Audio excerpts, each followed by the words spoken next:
Everybody, good to be with you for this very busy 15-minute edition of the Night Team. I'm Doug Proffitt. Also tonight, we have some new reporting for you after an American saddlebred named Mr. Spots is electrocuted right before the start of the Kentucky State Fair. WHS 1119's Lena Gephardt and photojournalist Aspen Hester have an update on the investigation. The folks who run the state fair say it isn't their fault.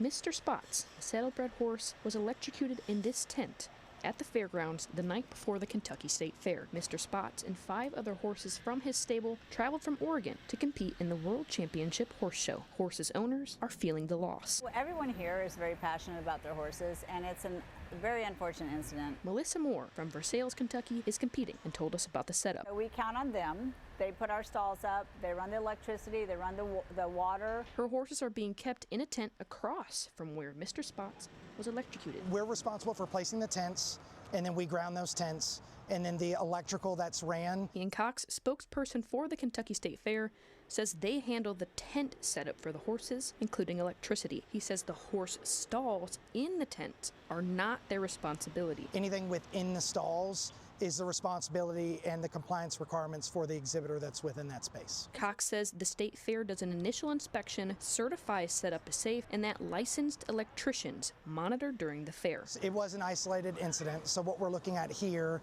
in our preliminary investigation discovered a cord that was the fault of a short within that space. Cox says the faulty cord did not meet requirements. We talked with people who are showing their horses this weekend, and they say they're reluctant to talk about their experience with horses at the state fair, including what they say are ongoing electrical issues. So our staff here are ready to receive any calls of concerns, issues. For us, again, we're a hospitality city.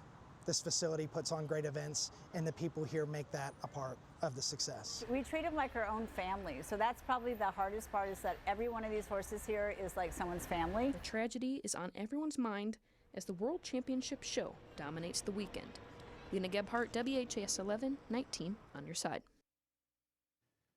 And the University of Kentucky is conducting the horse autopsy in this case, which is called a necropsy, to determine what exactly happened to Mr. Spots. We'll continue to follow this story as it develops with any new updates.